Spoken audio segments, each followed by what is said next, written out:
lorsque j'injecte des données de test, moi, je sais ce que je devrais avoir comme résultat. Et si le résultat obtenu est différent du résultat prévu, là, je dis qu'il y a une anomalie ou une erreur ou une défaillance.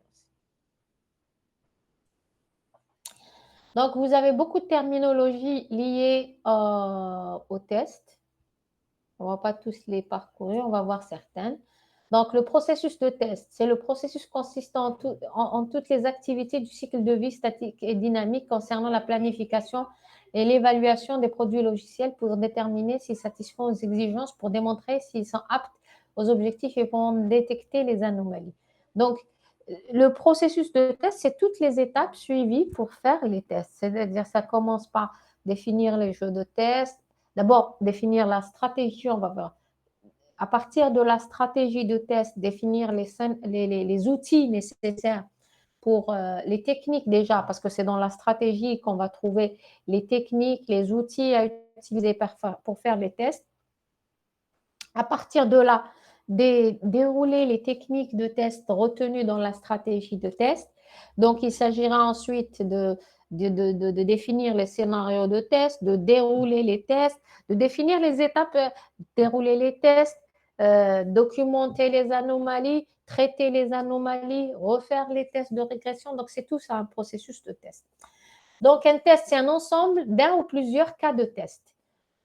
Un cas de test, c'est un ensemble de valeurs d'entrée. Les données en entrée, appelées aussi données de test, de préconditions de l'exécution, de résultats obtenus et de post-conditions développées pour un objectif particulier tel qu'exécuter un chemin donné dans le programme ou vérifier le respect d'une exigence spécifique. Donc, un cas de test, c'est tout l'ensemble de les données en entrée, les préconditions nécessaires pour le test à effectuer, les résultats obtenus et les post-conditions. Tout ça forme un cas de test et un test, c'est un ensemble de cas de test. L'objectif d'un test, puisqu'on vous dit de résultats pour un objectif particulier. Donc, l'objectif d'un test, c'est la raison ou le but de la conception et l'exécution du test. Un scénario de test, c'est un document spécifiant la séquence d'actions pour l'exécution d'un cas de test. La stratégie de test, c'est un document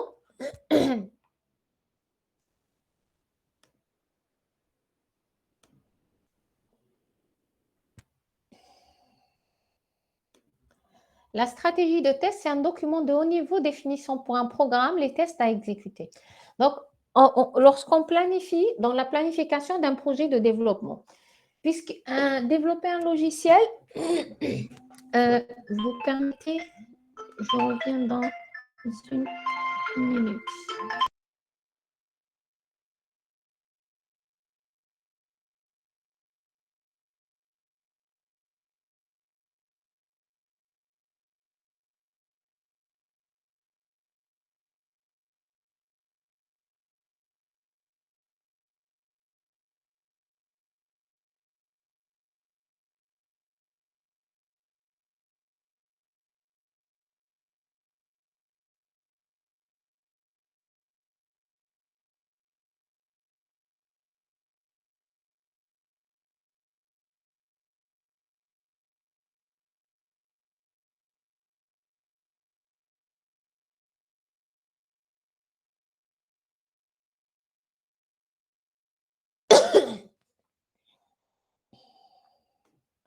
Donc, je vais essayer de vous montrer un cas. Attendez. Là, mon écran ne s'affiche pas.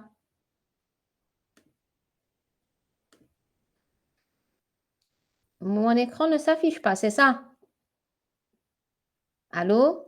Il y a quelqu'un? D'accord. Parce que là, attendez.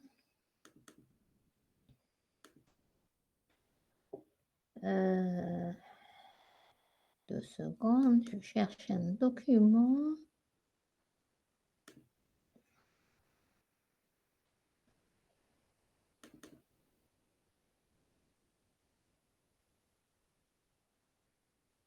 Non plus. Voilà.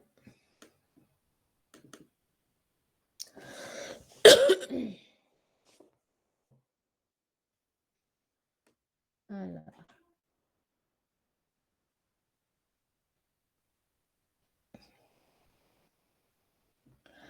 Alors, je vais vous partager ce document.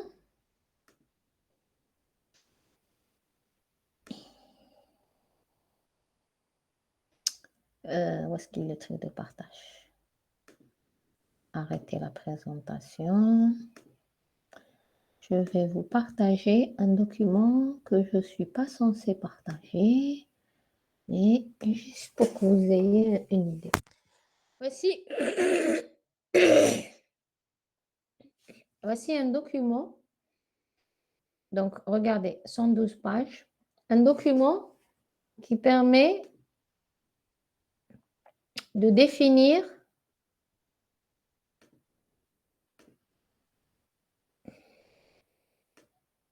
bon.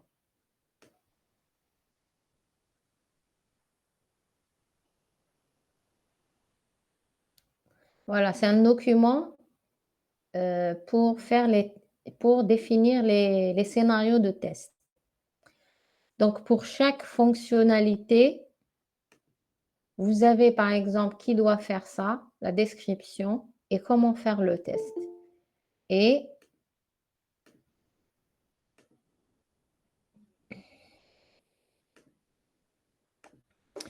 ça, attendez, on va cacher quelques détails. Donc ça, c'est un document, c'est un livrable d'un projet d'implémentation où vous avez, ça c'est ce qu'on appelle les scénarios de test. Ils Madame, sont, oui, il n'y a pas de partage.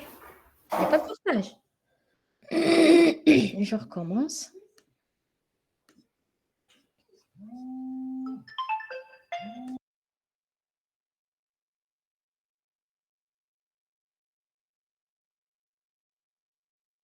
Alors, je recommence.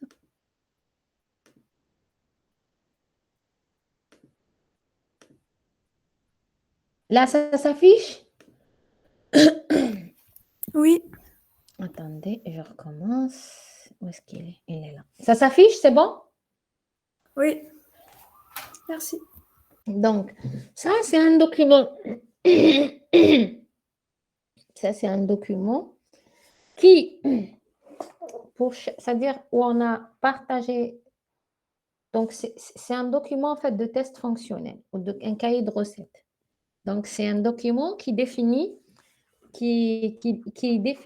comment les jeux de test doivent être exécutés. Ça, ce n'est pas un logiciel où j'injecte des données et ensuite, tel qu'on l'avait fait pour le triangle. Mais là, ce logiciel contient beaucoup de workflows, donc des séquences d'exécution. Et là, on définit, alors regardez, on définit comment exécuter pour chaque fonctionnalité listée par rapport au document des recueils des besoins. Donc, le document de recueil des besoins, alors attendez, je vais vous montrer un exemple de document de recueil des besoins.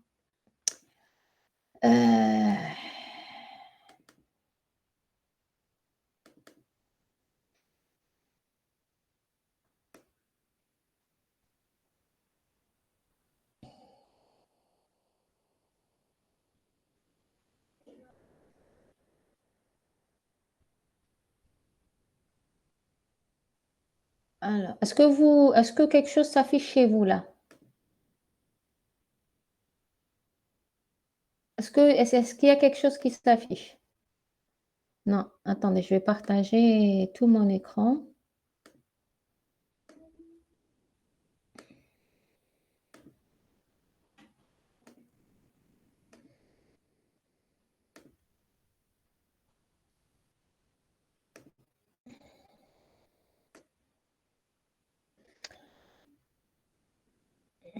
Donc, on a ici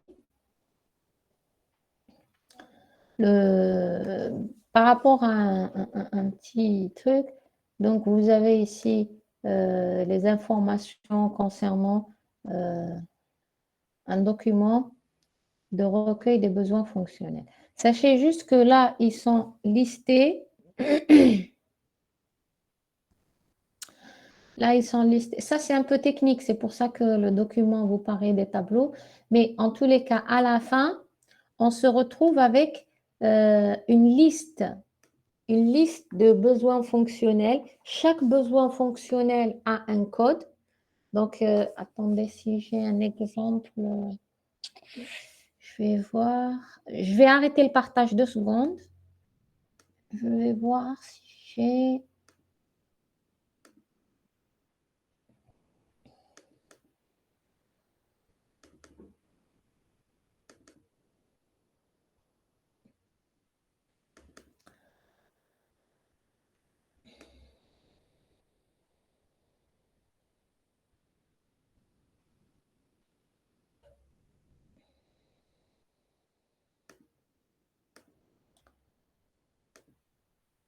je ne devrais pas vous partager ce genre de truc, mais juste pour que vous ayez une idée.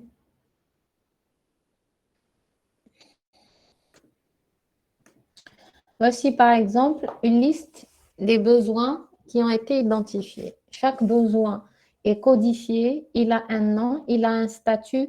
Bon, là, parce que le projet avance, quand un projet de développement avance, il y a toujours des besoins le client, il peut changer de besoin, il peut demander de nouveaux besoins, il peut modifier des besoins déjà exprimés. Et si vous regardez chaque besoin, à chaque besoin, comment on contrôle? Attendez, hein. À chaque besoin correspond une fiche descriptive du besoin, le code, le propriétaire, le statut, niveau de priorité, l'intitulé, la description, les modérations, les métadonnées, la sécurité liée, liste des fichiers clients. Donc, après, ce n'est pas le seul type de document. Chaque besoin a un code associé. Et lorsqu'on arrive à notre cahier de recettes ou document de jeu de scénario, pour chacun des besoins exprimés, nous avons développé une fonctionnalité. Voilà comment utiliser cette fonctionnalité. Les testeurs qui vont venir tester, ils vont bien sûr faire les tests et donner le résultat. OK, s'il n'y a pas eu d'erreur, et s'il y a des erreurs, les noter pour que l'éditeur ou l'équipe qui est chargée de ce développement puisse prendre en charge,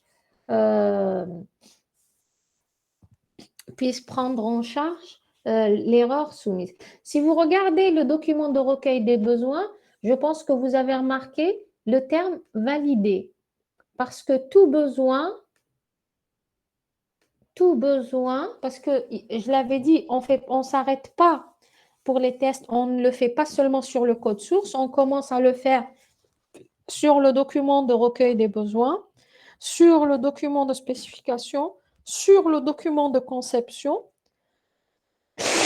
Donc, même sur la conception, vous allez trouver des choses qui ont été validées, pas encore validées, et le client vous donne des remarques dessus.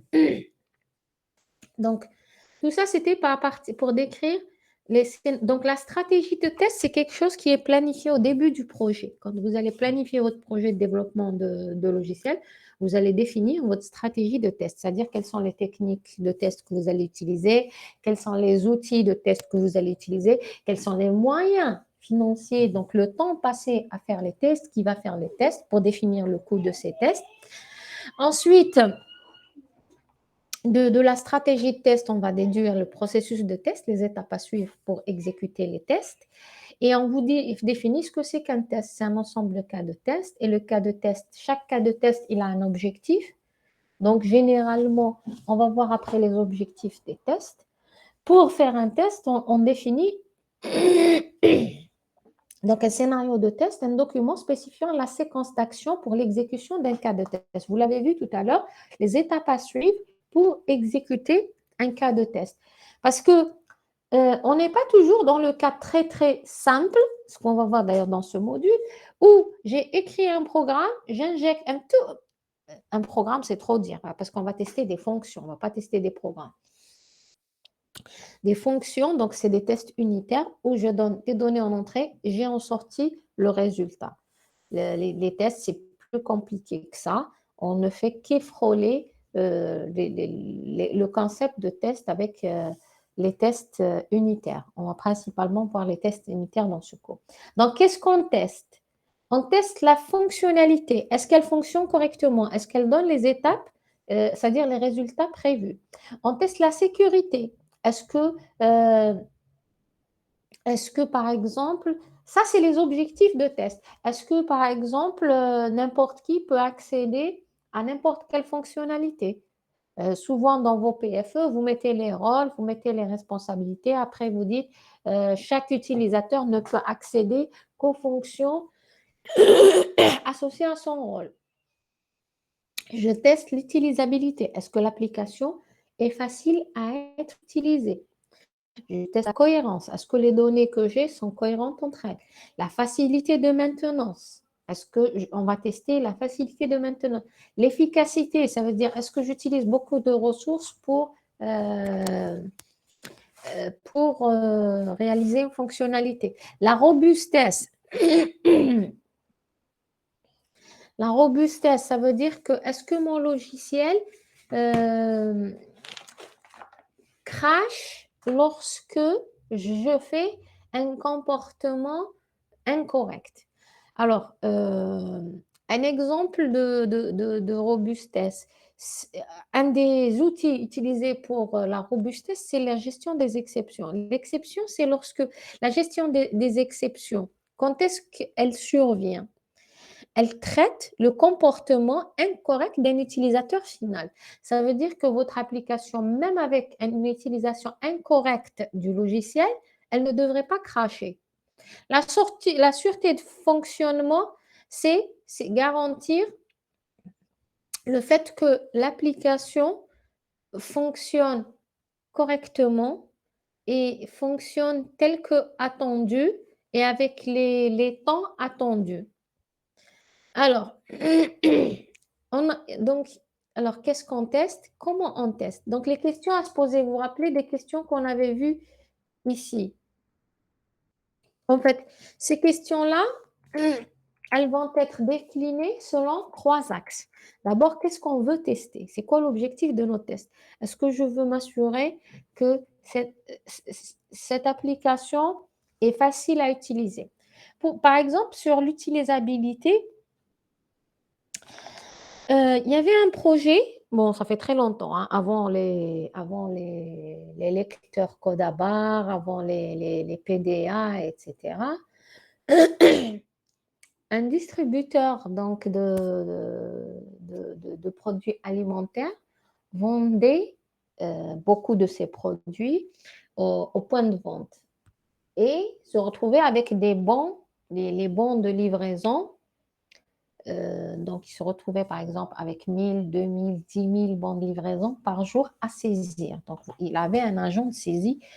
Donc, imaginez cet agent de saisie qui, s'il devait saisir les 10 000 bons de livraison journaliers, devait le faire en utilisant par exemple la souris. Il va à un champ avec la souris, clique dessus, saisit, passe ensuite au champ suivant.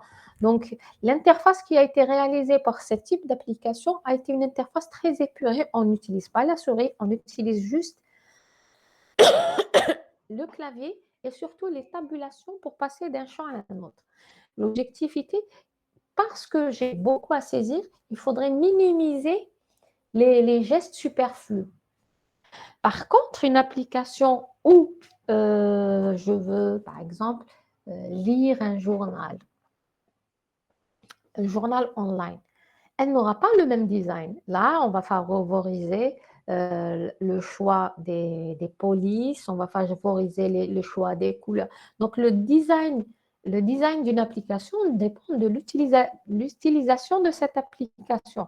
Et c'est pour ça que on aura les tests, par exemple, pour tester la fonctionnalité ne sont pas les mêmes tests pour la sécurité, ne sont pas les mêmes tests pour l'utilisabilité. Chaque objectif définira des jeux de tests différents pour montrer, ou en tous les cas, pour trouver les erreurs qui existent par rapport à cet objectif-là. Comment on teste? Principalement, on a deux types de tests.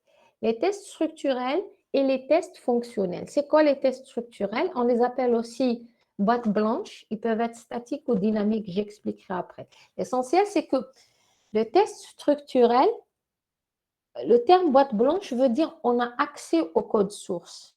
Ça veut dire que nos jeux de tests sont définis en analysant le code source. J'ai le code source, je regarde et je définis des jeux de test ou pas. Parce qu'on vous dit statique ou dynamique, on verra après ce que ça veut dire. Les tests fonctionnels, c'est que je n'ai pas accès au code source. J'ai juste l'exécutable. C'est pour ça qu'on parle de boîte noire. C'est-à-dire, je ne sais pas ce qu'il y a à l'intérieur de mon exécutable. On exécute le programme avec des valeurs en entrée, on observe le comportement. Alors que pour les tests structurels, donc cette histoire d'injecter des données en entrée et d'observer le comportement, c'est ce qu'on appelle les tests dynamiques. Donc, les tests fonctionnels, quand on n'a pas accès au code source, ils ne peuvent être que dynamiques.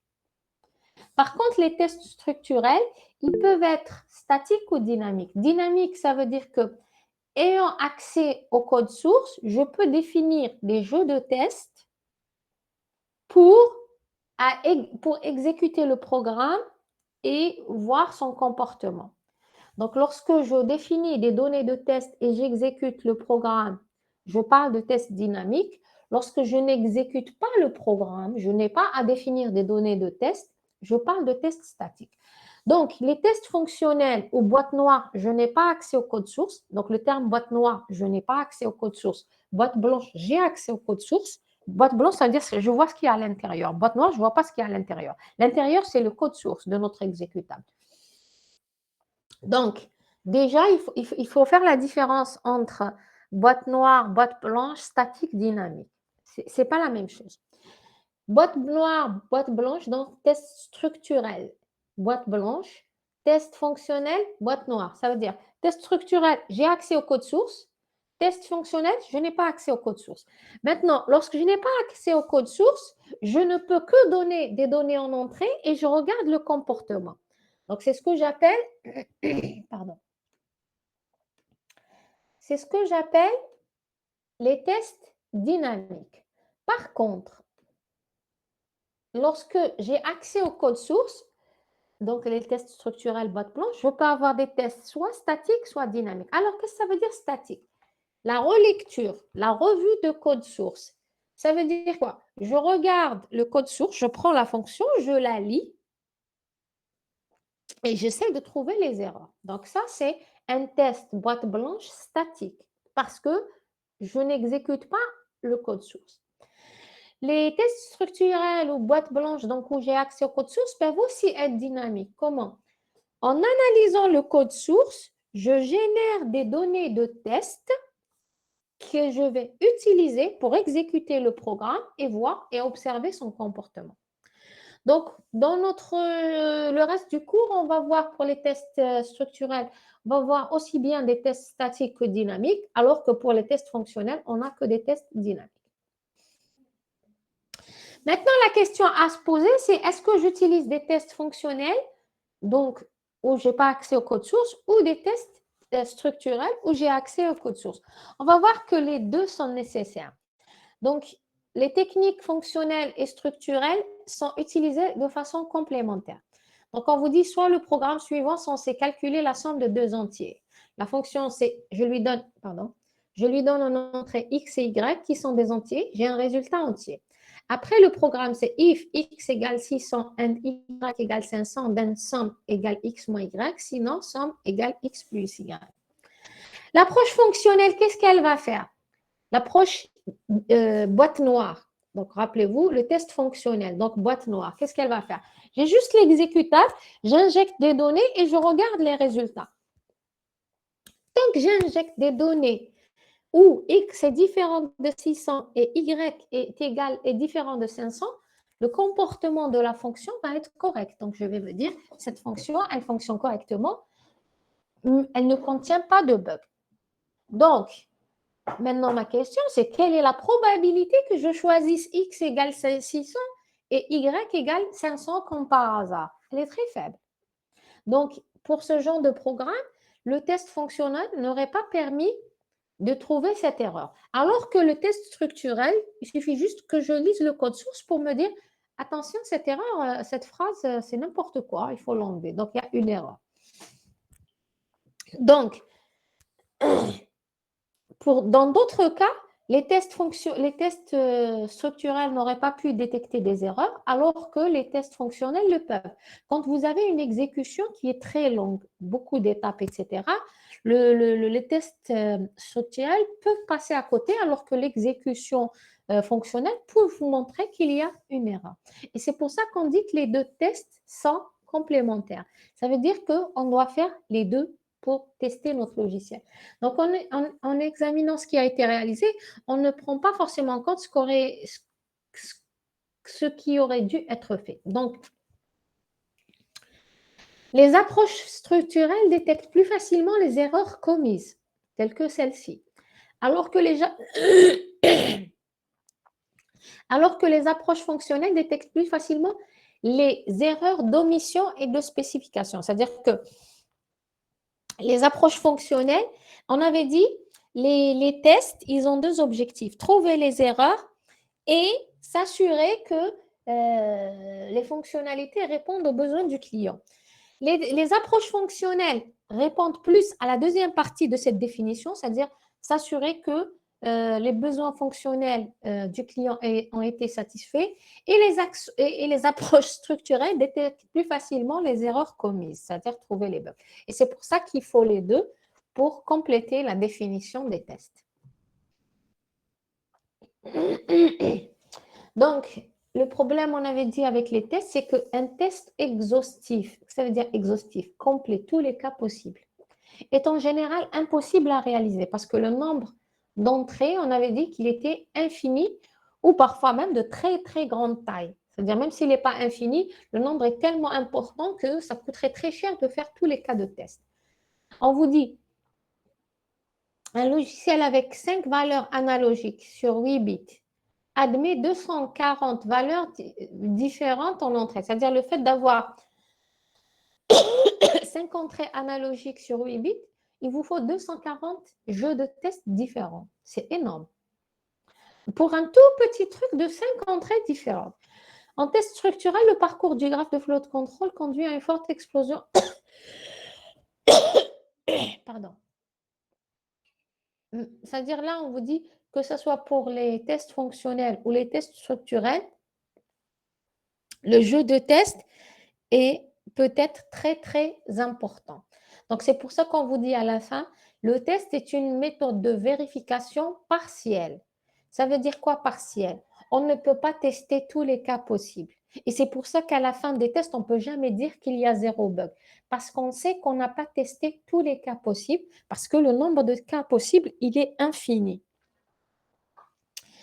Mais c'est quelque chose qu'on a accepté parce que les coûts engendrés par ces tests exhaustifs parfois ne justifient pas l'utilisation du logiciel. Encore une fois, pour un logiciel éditeur de texte, des bugs qui vont être identifiés et corrigés par la suite par des patchs correctifs n'auront pas beaucoup d'impact sur l'utilisation de ce logiciel. Donc, et c'est un logiciel qui doit être vendu, c'est-à-dire vendu des milliers, voire des millions de fois.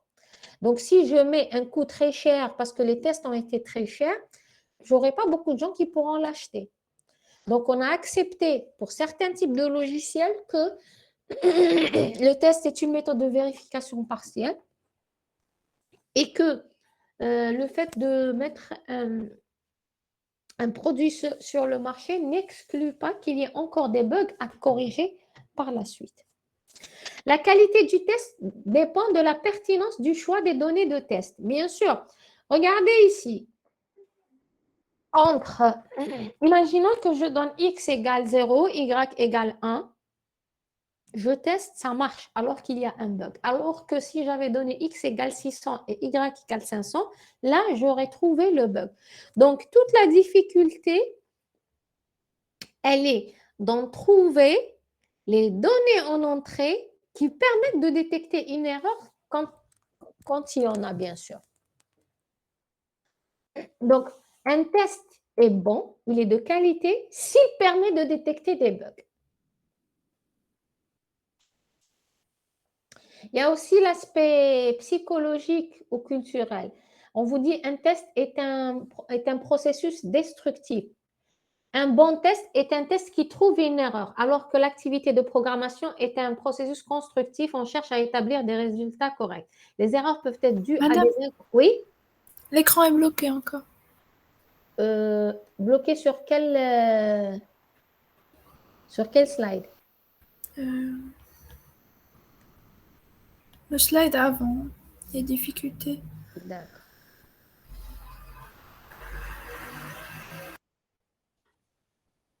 Ça, c'est bon? Vous l'avez vu? Allô? Oui, Ça, c'est bon? oui, D'accord, donc on est là. Donc le problème avec les tests, c'est qu'un bon test, c'est celui qui trouve des erreurs. Donc c'est pour ça qu'on vous dit des difficultés d'ordre psychologique ou culturel. Parce que l'objectif d'un test, c'est de trouver l'erreur, alors que nous, on veut qu'il n'y ait pas d'erreur. L'activité de test s'inscrit dans le contrôle qualité indépendant. Pour ça, c'est quelque chose que je réexpliquerai pour les gens qui vont continuer Master IL, ils vont être dans mon cours Assurance Qualité Logicielle. On va voir que les tests rentrent. Alors, on a quelque chose. Alors, la gestion de projet. Développer un logiciel est un projet parce que ça a une date début, ça a une date fin et ça doit avoir un résultat à la fin. Donc, c'est un projet. Et donc, pour le faire correctement, on doit appliquer, en plus du processus de développement de logiciel, les étapes à suivre pour réaliser le logiciel, on doit aussi appliquer de la gestion de projet. C'est-à-dire que, puisque c'est un projet, il faut le gérer comme tel. Et donc, on a donc gérer un projet de développement de logiciel nécessite l'application des concepts de gestion de projet. Donc, parmi les axes sur lesquels on doit gérer un projet, on a plusieurs axes dans la gestion de la qualité. Donc, on a la gestion du périmètre. Le périmètre, c'est-à-dire c'est les fonctionnalités qu'on va développer dans le cadre du projet. La gestion des délais, la gestion des ressources humaines, la gestion les ressources humaines, c'est-à-dire nos employés, la gestion des risques, la gestion de la communication. Qu'est-ce qu'il y a d'autre? En fait, selon le PMBOK, qui est un référentiel de gestion de projet, il vous dit qu'il y a 10 axes pour la gestion de projet, notamment la gestion de la qualité. Et la gestion de la qualité passe par 2 axes. Il y a l'assurance qualité et le contrôle qualité. Donc, les tests rentrent. Donc, c'est un des outils de contrôle qualité qui est un axe de la gestion de la qualité, qui est un axe de la gestion de projet.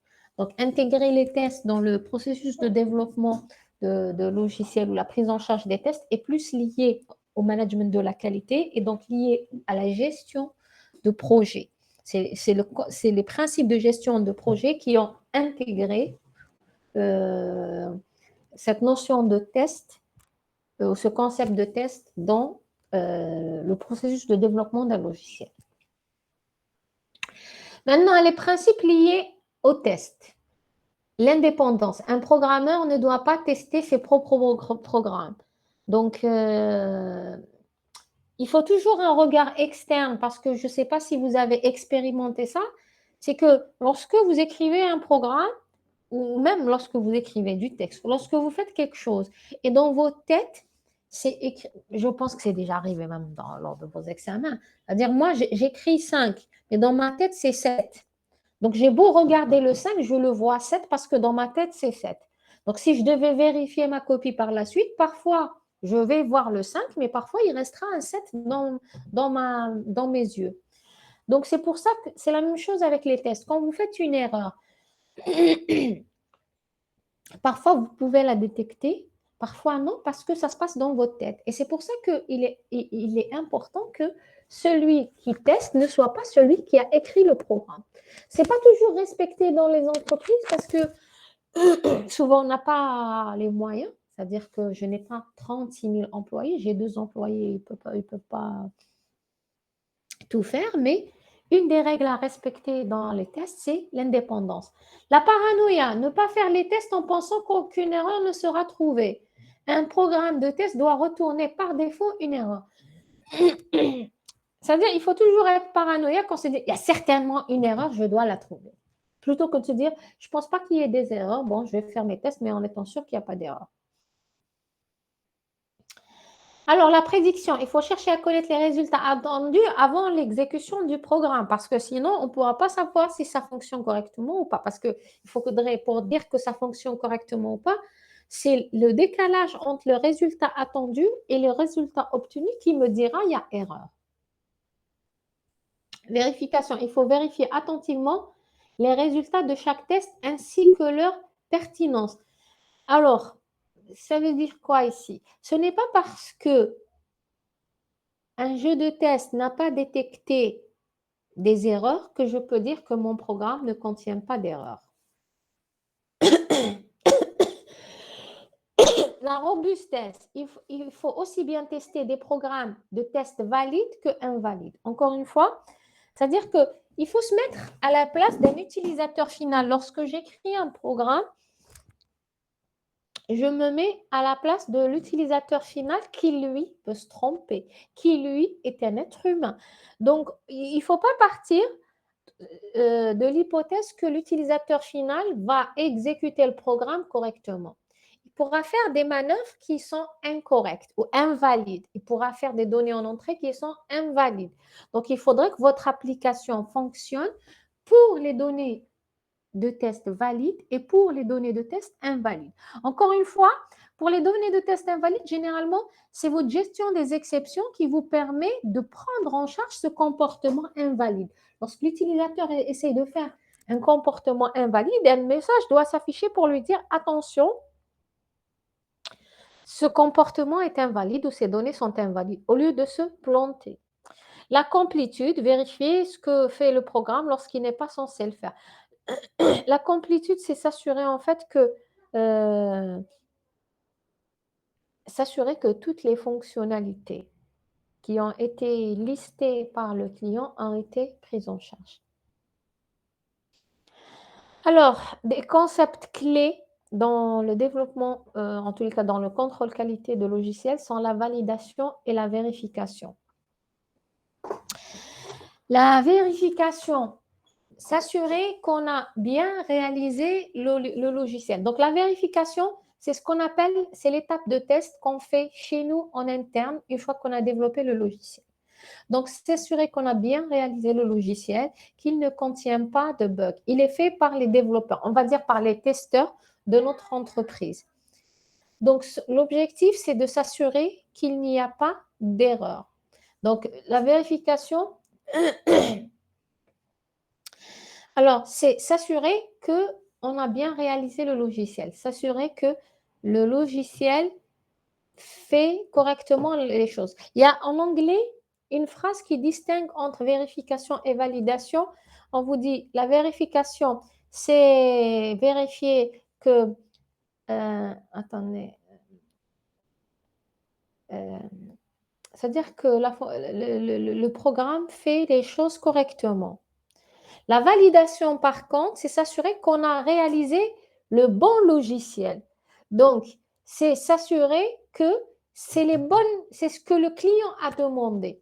Donc là, il s'agit de respect du cahier de charge et ça se fait par les tests de recettes. Les tests de recettes, c'est les tests que le client fait.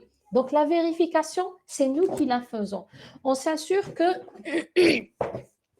le logiciel fonctionne correctement, qu'il n'y a pas de bug. La validation, c'est le client qui va la faire parce que lui, il va s'assurer que ce qu'on lui a remis répond à ses besoins. Donc, et c'est pour ça qu'on vous dit testeur plus utilisateur. Généralement, parce que les utilisateurs, le client va tester et s'il détecte des erreurs, il va impliquer les développeurs dans la correction de ces erreurs. Et dans certains cas, quand vous avez des utilisateurs qui ne savent pas faire les tests de recettes, ils peuvent être accompagnés par les développeurs pour les former ou leur montrer comment utiliser le logiciel pour les tests.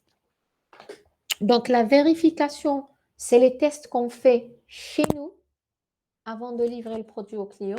La validation, c'est les tests que le client va faire pour s'assurer que le produit qu'on lui a livré correspond à ce qu'il a demandé.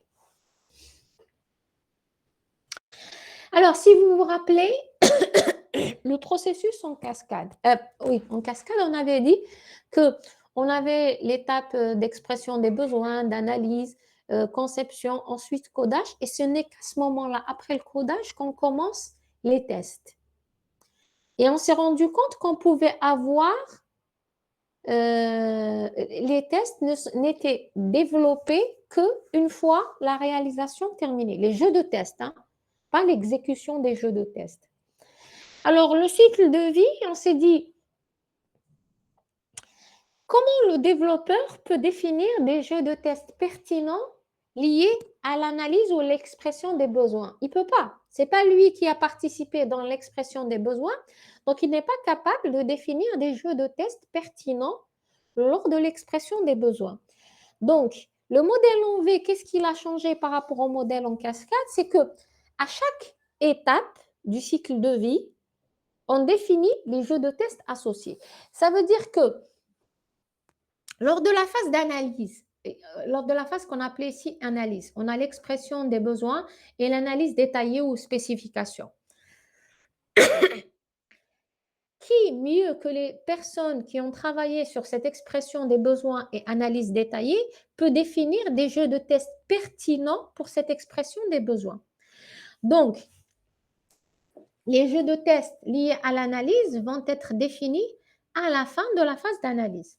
Même chose, qui est mieux placé que les gens qui ont fait la conception pour définir les scénarios, pas exécuter, définir les scénarios de test. Définir, vous avez vu le document que je vous ai montré tout à l'heure de cahier de recettes. Ce document, qui doit l'écrire? Donc, lorsque les tests concernent la partie expression des besoins, donc c'est les gens impliqués dans cette phase qui vont l'écrire. Lorsque les tests concernent la conception, les jeux de test, c'est les gens impliqués dans cette phase qui vont l'écrire. Et lorsque on arrivera à la partie codage, c'est les personnes impliquées dans cette partie-là qui vont écrire les scénarios de test. Après, il s'agira d'exécuter. Donc, on va commencer par les tests unitaires, c'est-à-dire les tests liés au codage, ce qu'on appellera les tests unitaires. Ensuite, on va exécuter les tests d'intégration dans la phase d'intégration parce qu'on a au départ des fonctions ou des classes. Après, ça deviendra des modules. Donc, il s'agira de faire des tests d'intégration basés, définis lors de la conception. Et en dernier lieu, on va faire des tests de validation définis lors de la phase d'analyse. Donc, déjà, là, on va voir plusieurs types de tests. Donc, les tests unitaires, les tests d'intégration, les tests de validation ou la recette. Et on définit quand test. Alors, ils seront définis, par exemple, les tests de validation, ils seront définis, les scénarios de test lors de l'analyse et ils vont être exécutés à la fin. Donc, si vous regardez la hiérarchie des tests ici, au départ, on a le problème, l'analyse des besoins, cahier des charges, conception globale, conception détaillée, programme. Donc, regardez, ici, lors de la définition des besoins, on a les plans de test système qui vont être aussi les tests de validation. On a ici, lors de la conception globale, on définit les tests d'intégration. Et lors de la conception détaillée, on définit les tests unitaires. Donc, les étapes, c'est à partir alors, de l'analyse des définition des besoins. Je fais la définition des besoins et je définis un plan de test système ou fonctionnel. Je fais, lors de la conception, je fais un plan de test d'intégration. Lors de la conception détaillée, je définis. Hein.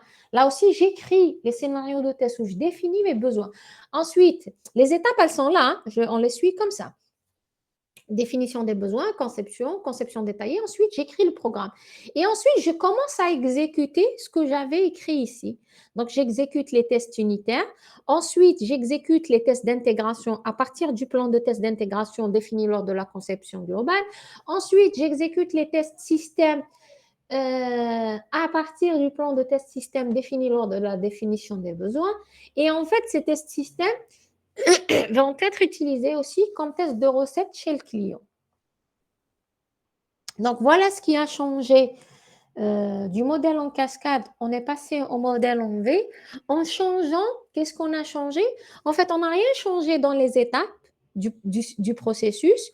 On n'a rien changé dans l'ordre d'exécution des tests. Ce qui a changé, c'est l'étape où les scénarios de test ont été écrits, où les plans de test ont été écrits. Le plan de test système, il a été écrit lors de la définition des besoins. Le plan de test d'intégration lors de la conception globale, les plans de test unitaires lors de la conception détaillée. Donc, on a ici, on avait vu au départ qu'est-ce qu'on doit tester. On avait vu la fonctionnalité, la sécurité, la cohérence, etc. Après, comment on va tester, donc c'est structurel ou fonctionnel. Et troisième axe, c'est quel est le niveau de test. Donc, on a vu les tests unitaires, validation d'un module indépendant des autres, valider intensivement les fonctions unitaires, les unités sont-elles suffisamment spécifiées, le code est-il lisible, maintenable, etc. Les tests unitaires, alors si je fais de la programmation fonctionnelle, l'unité c'est la fonction, donc on va tester des fonctions. Si je fais de la programmation orientée objet, les tests unitaires concerneront une classe ou un objet, donc. Voilà. Après, voilà, dans le langage procédural, une unité de test, c'est la fonction ou la procédure. Et dans le contexte orienté objet, l'unité de test, c'est la classe. On va les tester les classes une à une. Ensuite, on a les tests d'intégration. Prendre cet ensemble de fonctions, si c'est de la programmation fonctionnelle, ou cet ensemble de classes qui représente un module dans la programmation orientée objet, et s'assurer que tous ces modules fonctionnent ensemble. Si vous rappelez ce qu'on avait vu pour le découpage en catégories dans l'analyse, dans la partie analyse, le découpage en catégories qui nous définissait les dépendances entre les packages. Donc, les tests d'intégration, on vous dit, les tests d'intégration, c'est en fait à partir des packages qu'on a définis et des dépendances existantes entre les packages, on va définir des tests d'intégration qui nous permettront de nous assurer que tous ces packages fonctionnent entre eux correctement. Maintenant, le cas simple, on vous dit il n'y a pas de cycle de dépendance entre les modules. Les dépendances forment un arbre et on peut intégrer simplement du bas vers le haut. C'est-à-dire, voici mes dépendances, c'est-à-dire ceci dépend de cela, ceci dépend de cela. Donc, mes tests, ils vont aller de bas vers le haut. Lorsqu'il n'y a pas de cycle dans les dépendances. Vous avez vu, on en avait parlé, je ne sais pas si vous vous rappelez, quand on avait vu les dépendances, on avait dit qu'on pouvait avoir des dépendances bidirectionnelles, ce qui peut former un cycle. Donc, le cas le plus complexe, il y a des cycles dans les dépendances entre les modules. C'est un cas très fréquent dans les systèmes objets. Donc, il faut après des règles ou des heuristiques pour trouver un ordre d'intégration. C'est-à-dire que quand j'ai des dépendances cycliques entre mes packages, je définis un ordre, des règles qui me permettent de ces dépendances cycliques, enlever les dépendances cycliques pour les transformer en arbres pour pouvoir faire les tests d'intégration. Donc, on avait dit, on a les tests modules unitaires, les tests d'intégration et les tests système. Les tests système, ils permettent de valider la globalité du système, les fonctionnalités offertes à partir de l'intégration. Je parle de test système chez moi parce que je dois m'assurer que le logiciel fonctionne correctement avec toutes les fonctionnalités offertes. Et ces tests système, lorsque je les appliquerai chez le client, je parlerai de validation et donc de recettes chez le client. Les tests de non-régression. Alors, consiste à vérifier que des modifications apportées au logiciel n'ont pas introduit de nouvelles erreurs. Vérifier que ce qui marchait marche encore. C'est quelque chose qu'on doit faire dans la phase de maintenance ou après la correction d'un bug. C'est-à-dire, en fait, pour faire simple, lorsque je touche à du code source qui fonctionnait, qui marchait déjà, soit pour corriger un bug, soit pour ajouter une nouvelle fonctionnalité, soit pour modifier quelque chose, je peux créer par ça de nouveaux bugs. Et donc, il s'agit de faire derrière des tests de régression pour vérifier que ce qui marchait avant marche encore. Donc, en résumé, et en résumé, pour les tests. Donc, et la stratégie de test, c'est définir tout ça pour un programme, pour un développement de logiciels donnés. Donc, définir qu'est-ce que je dois faire. Alors, déjà, le niveau d'accessibilité, les tests boîte blanche, les tests boîte noire. Et ça ne veut pas dire qu'il faut utiliser autre. Donc, dans une stratégie de test, on va définir d'abord ce qu'on doit, pour chacun des objectifs qu'on doit tester. Donc, on a des objectifs, on a des niveaux de détail, des caractéristiques. Alors, on peut les appeler aussi caractéristiques.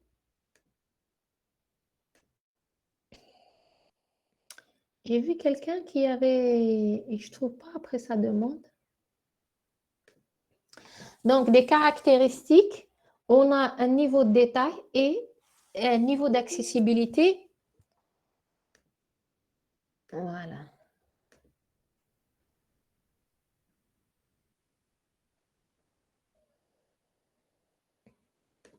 Donc, et tout ça doit être défini dans une stratégie de test. C'est-à-dire, je dois définir, en fait, pas est-ce que je vais faire des tests fonctionnels ou des tests de robustesse. Tout doit être testé. On doit faire des tests sur les fonctionnels, robustesse, performance, autonomie,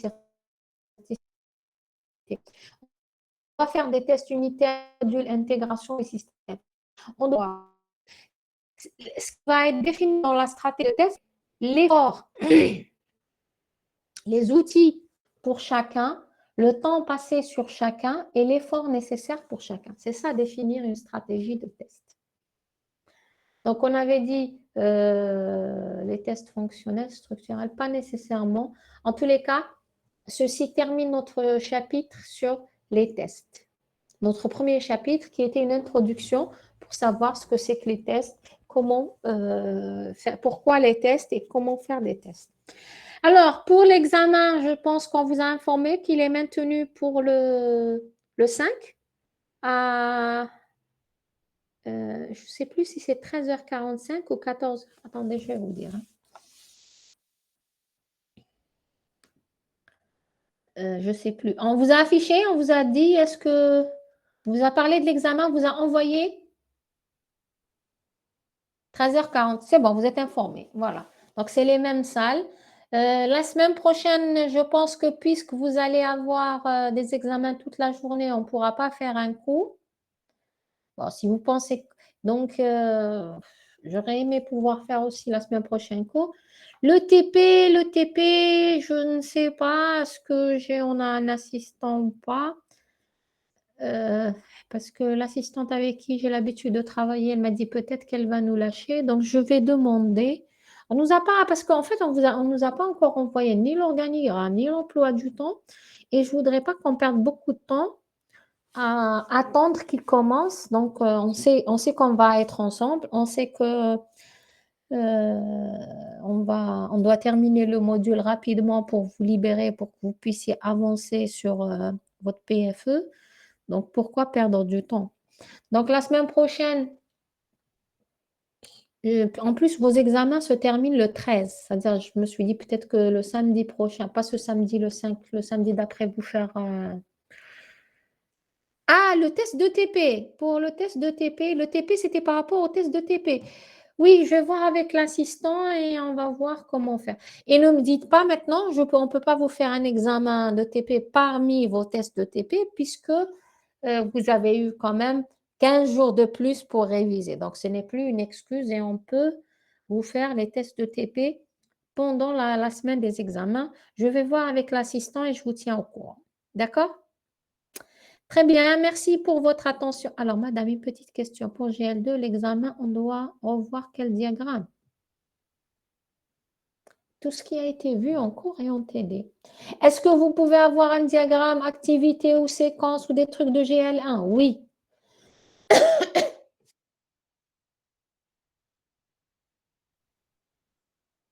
Ce qui a été vu en cours, est-ce que vous pensez avec ce que je vous ai fait en cours pour le diagramme de déploiement, vous pouvez avoir un exercice dessus? Non.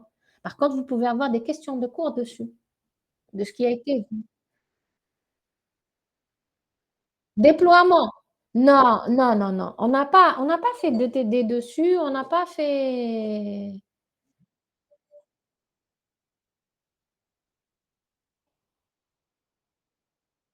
Non, non, non, je vous ai fait ça en une journée et pour vous dire, c'est juste pour savoir que ça existe.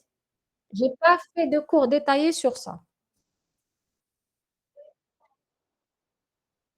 Oui. Merci à vous. Allez, bonne journée. Au revoir.